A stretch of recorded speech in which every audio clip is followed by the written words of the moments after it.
नमस्कार, good evening. Money गुरु में आपका स्वागत है। आज के कार्यक्रम में हम बातचीत करेंगे इंश्योरेंस के बाजार पर। बाजार का जो हलचल है उससे आपको हम अवगत कराएंगे और आपके प्रश्नों को हम शामिल करेंगे। कार्यक्रम में पार्टिसिपेट करने के लिए मुंबई स्टूडियो में इस वक्त हमारे साथ मौजूद हैं अपना पैसा.com के CEO हर्ष रुंगटा साहब। गुड इवनिंग, आपका स्वागत है रुंगटा साहब कार्यक्रम में। और देखते हैं क्या खास रहने वाला है। जिस तरह से जो आपके प्रश्न आए हैं बीमा से संबंधित, जिनको आज हम कार्यक्रम में शामिल करने वाले हैं, तो देखते हैं क्या खास है। आपके जिस तरह के जो कवर आए हैं उसमें मैटरनिटी कवर के बारे में पूछना चाह रहे हैं। इसके लिए क्या पॉलिसीज अवेलेबल जो हैं उसके साथ किस तरह से आगे बढ़ सकते हैं, इसके सारे साथ जो ऑप्शंस हैं उन पर बातचीत होगी। वहीं कार इंश्योरेंस में क्लेम से जुड़े हुए मसले हैं, कुछ उसका जायजा लिया जाएगा। साथ ही साथ हम आपको मेडिक्लेम पॉलिसी जो हार्ट पेशेंट्स हैं वो किस तरह से आगे बढ़ सकते हैं। कहा तो जाता है आप जितना जल्दी लें उतना बेहतर है, लेकिन अगर आप हार्ट पेशेंट हैं और फिर आप उस वक्त ऐसे वक्त सोच रहे हैं तो क्या कुछ विकल्प हैं, उस पर हम आपको राय देंगे। पहले दर्शक जो जुड़ रहे हैं, नितेश अग्रवाल सूरत से लाइन पर हैं। नमस्कार, बताइए, प्रश्न बताएं। नमस्कार जी बताइए। हाँ जी, नितेश अग्रवाल बोल रहा हूँ जी। अभी मुझे ये पूछना है, मुझे अपने लिए और मेरी वाइफ के लिए हेल्थ इंश्योरेंस लेना है जी। आई एम न्यूली मैरिड और मेरा अभी तक कोई हेल्थ इंश्योरेंस है नहीं। ओके। तो मैं ऐसी पॉलिसी लेना चाहता हूँ जिसके अंदर मैटरनिटी कवर भी मिले। अच्छा, आप क्या कुछ जॉब करते हैं, अपनी प्राइवेट सेक्टर में है? बिल्कुल प्राइवेट में, I am chartered accountant, I am in practice. अच्छा, आपकी अपनी प्राइवेट प्रैक्टिस है। तो जिस तरह से आप ये जानना चाह रहे हैं मैटरनिटी कवर भी मिल सके, रुंगटा साहब बताइए। जनरली हमने देखा है जो ग्रुप पॉलिसीज होती हैं उसमें मैटरनिटी कवरेजेस रहते हैं, लेकिन इंडिविजुअल पॉलिसीज में जो हमने देखा है उसमें बहुत सेलेक्टिवली इसको ऑफर किया जाता है, और वो भी वेटिंग पीरियड के साथ। ऐसे में जब ये मेडिक्लेम के साथ आगे बढ़ना चाह रहे हैं, बहुत अच्छा है। ये मैटरनिटी वाले पहलू को थोड़ा जोड़ते हुए इनको समझाएं। तो दो चीज़ है नितेश जी, आप ये क्लियरली समझ लीजिए। सबसे पहली बात, बहुत ही कम पॉलिसीज़ हैं जो मैटरनिटी को कवर करेंगी, सबसे पहली बात। दूसरी बात, वो कवर भी एक वेटिंग पीरियड के बाद करेंगी, 2 साल, 4 साल, 6 साल के बाद उसको कवर करेंगी। आप कंटिन्यूसली सेम कंपनी से अगर पॉलिसी लेते रहेंगे तो उसको कवर करेंगे।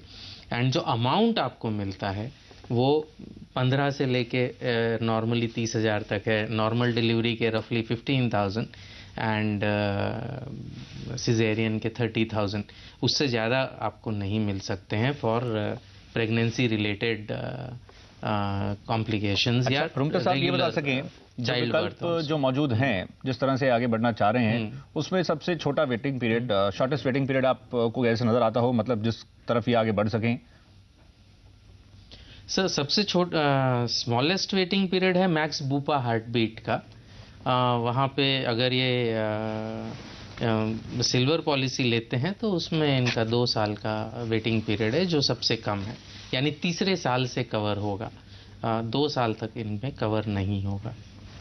ओके, तो ये जिस तरह से रुंगटा साहब मेंशन कर रहे हैं, आप ये स्क्रीन पर भी देख रहे हैं जो कुछ ऑफर किया जा रहा है, ये प्रीमियम और इनफैक्ट जैसे हम वेटिंग पीरियड का जिक्र कर रहे थे उसको आप जरूर मद्देनजर रखिएगा आगे बढ़ते समय, ताकि स्थिति साफ रहे इनिशियली ही।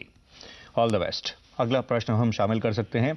अगला सवाल पूछने के लिए विजय साहब मौजूद हैं छत्तीसगढ़ से। नमस्कार विजय साहब, बताइए, सवाल बताइए।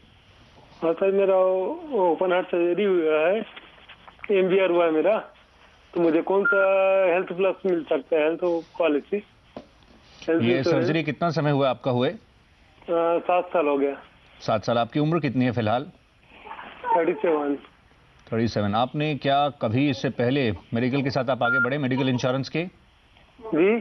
क्या कभी पहले स्वास्थ्य बीमा करवाया है? नहीं, अभी तक कोई इंश्योरेंस नहीं हुआ है। ओके, तो आप सिर्फ अपने लिए लेना चाह रहे हैं ये? जी। आपको चलिए राय दिलवाते हैं। जैसे आप बता रहे हैं ये हार्ट सर्जरी आपकी हुई है। रुंगटा साहब बताइए, कंपनी डिनाई तो नहीं करेगी, लेकिन टेस्ट सारे हों, सारी रिपोर्ट लगाई जाएंगी, सब चीज़ें देखी परखी जाएंगी। क्या ऐसे में जब इनके साथ ये प्रॉब्लम हुई है, क्या जो प्रीमियम वो काफ़ी हायर साइड पर रहेगा, तो मतलब कैसे आप इनको समझाएंगे? नहीं, दोनों चीज़ें हो सकती है। कई कंपनी शायद ये पॉलिसी न भी करें, ऐसा ज़रूरी नहीं है कि वो इस पॉलिसी को एक्सेप्ट ही कर लेंगे।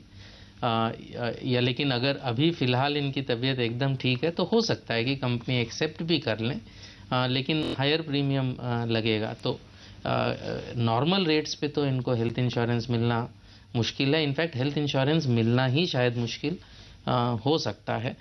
और अगर मिलेगा तो भी जो इनकी वो जो डिजीज़ है जिसकी वजह से इनको वॉल्व रिप्लेसमेंट कराना पड़ा, वो पहले 3 या 4 साल तक वो डिजीज़ या उससे रिलेटेड अगर और कोई डिजीज़ होता है तो वो कवर पहले 3-4 साल में नहीं होगा। नॉर्मल उनकी उम्र के लिए 37 साल की उम्र के लिए एक हेल्दी आदमी के लिए रफली 3 लाख का जो प्रीमियम है वो रफली 4,000 रुपये के आसपास है।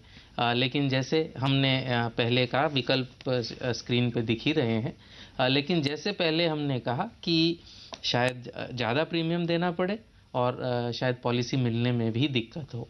तो दूसरे व्यूअर्स के लिए यही संदेश है, आप जितना अर्ली प्लान करेंगे, जितना जल्दी आगे बढ़ेंगे, उतना आपके लिए बेटर रहेगा। प्रॉब्लम का इंतजार मत कीजिए और उसके बाद विकल्पों को ना तलाशें, क्योंकि तब आपके लिए मुश्किल हो सकती है। आप अगर पहले करेंगे तो उसमें आपकी फॉर्मेलिटीज़ भी कम रहेंगी और प्रीमियम भी रीजनेबल रहेगा, तो वो आपके लिए ज़्यादा बेहतर रहेगा। इसी के साथ हम अगले दर्शक को अब शामिल कर सकते हैं। ये अगला प्रश्न जो हम लेने वाले हैं वो दिल्ली से है, रमेश कुमार साहब का। गुड इवनिंग मिस्टर रमेश, बताइए अपनी क्वेरी बताएं। आप लाइन पर हैं। इनका प्रश्न हम स्क्रीन पर जिस तरह से देख रहे हैं, एक लोकल वर्कशॉप में इन्होंने कार रिपेयर के लिए दी थी।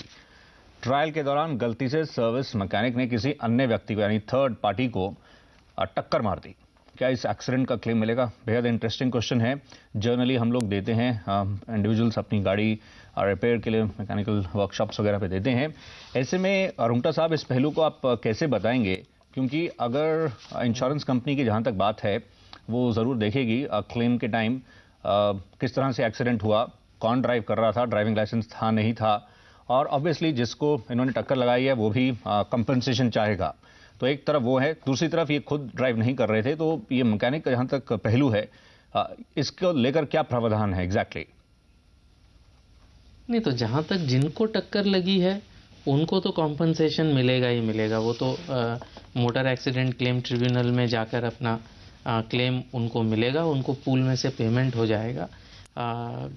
अब ये ज़रूर सवाल उठता है कि कोर्ट ऑर्डर कर सकता है कि ये जो कॉम्पनसेशन इनको दिया गया है वो इंश्योरेंस कंपनी से रिकवर किया जाए या इनसे खुद से रिकवर किया जाए।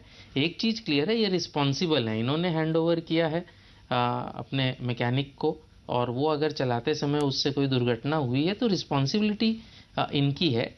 एक ही सवाल है, बेहद ही दिलचस्प क्वेश्चन है। एक ही सवाल है कि अगर इसका जो इनके मैकेनिक जो उस समय ड्राइव कर रहे थे उनके पास अगर वैलिड ड्राइविंग लाइसेंस है तो मेरे ख्याल से इंश्योरेंस पॉलिसी इसको कवर करती है, और अगर वैलिड ड्राइविंग लाइसेंस उनके पास नहीं है तब इनको दिक्कत आ सकती है। अच्छा, इससे जुड़ा एक और प्रश्न जहन में आया है, उसको भी थोड़ा आप क्लियर कर दें। जिस तरह से हमने मैकेनिक का टच किया, अगर खुदा ना खास्ता कोई इंडिविजुअल का ड्राइव कर रहा है और वो साथ में बैठे हुए हैं और उस ड्राइवर से कहीं पर थर्ड पार्टी को किसी को टच हो जाती है, तो वो भी अगर जिस तरह से ड्राइविंग लाइसेंस है वो भी पूरा कवरेज में आएगा, आप मानते हैं? हाँ, बिल्कुल आएगा जी, बिल्कुल आएगा। ड्राइवर जब ड्राइव कर रहा है, एज लॉन्ग एज उसके पास वैलिड ड्राइविंग लाइसेंस है, बिल्कुल आएगा। और इसीलिए मैंने कहा कि मैकेनिक भी ड्राइव कर रहा है, अगर उसके पास वैलिड ड्राइविंग लाइसेंस है तो कवर क्यों नहीं आएगा, बिल्कुल आना चाहिए जी। तो इस तरह से ये पूरी प्रक्रिया रहती है। तो ये आप स्क्रीन पर देख सकते हैं। बेशक गलती उस तरह से मैकेनिक से हुई हो, लेकिन थर्ड पार्टी जो कि मैंडेटरी इंश्योरेंस आपने जिस तरह से उसको कराया होगा, और उस सूरत में जो थर्ड पार्टी है उसको कंपनसेशन देने का हक है, और कंपनी इंश्योरेंस कंपनी उसके लिए आगे भी बढ़ेगी, प्रोवाइडेड ड्राइविंग लाइसेंस और बाकी फॉर्मेलिटीज़ जो हैं वो पूरी कंप्लीट की जाए।